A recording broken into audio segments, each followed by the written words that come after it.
প্রকাশ্যে জিতু কমল এবং দিতিপ্রিয়া রায়ের ব্যক্তিগত কথোপকথন। সোমবার রাতে সমাজ মাধ্যমের পাতায় নাম না করে সহ অভিনেতার বিরুদ্ধে একগুচ্ছ অভিযোগ তোলেন অভিনেত্রী। তারপরেই পাল্টা পোস্ট নায়কের, যেখানে অভিনেত্রীর সঙ্গে হোয়াটসঅ্যাপের সব কথাই নিজের ফেসবুকের পাতায় প্রকাশ করেন তিনি। এই ঘটনায় দিতিপ্রিয়া বললেন, আমি শেষ পর্যন্ত সম্মান দেওয়ার চেষ্টা করেছিলাম ব্যক্তিগত স্তরেই যাতে থাকে ব্যাপারটা, কিন্তু আমাদের কথোপকথন এভাবে প্রকাশ্যে আসার পর তো আর কিছু বাকি থাকে না। তবে উনি যে স্ক্রিনশটটা ভাগ করেছেন তাতে স্পষ্ট যে আমি কোনো মিথ্যাচার করিনি।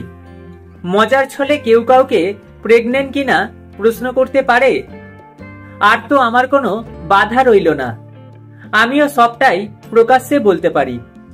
সোমবার রাতে অভিনেত্রীর পোস্টের পর থেকেই বিভিন্ন মাধ্যমে জিতু বলেছেন বাচ্চাদের মতো কাজ করেছে, ওর কম বয়স, তবে এই কাজ একা করেনি, ওকে ইন্ধন যোগানো হয়েছে।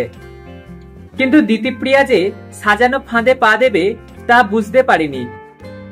শোনা যাচ্ছে এরই মধ্যে চ্যানেল কর্তৃপক্ষ এবং প্রযোজনা সংস্থার সঙ্গে মিটিংও হয়েছে। এই সমস্যা চলতে থাকলে অভিনেত্রী ধারাবাহিক ছাড়তেও নাকি রাজি। তিনি নিজের এনওসি তৈরি করে রেখেছেন। সূত্র বলছে প্রযোজনা সংস্থার তরফে ইতিমধ্যেই সিদ্ধান্ত জানানো হয়েছে, আগামী 7 দিনের মধ্যে চিরদিনই তুমি যে আমার ধারাবাহিকটি বন্ধ করে দেওয়া হবে। জিতুর পোস্টের পর কি পদক্ষেপ করবেন অভিনেত্রী তা অবশ্য এখনো জানা যায়নি।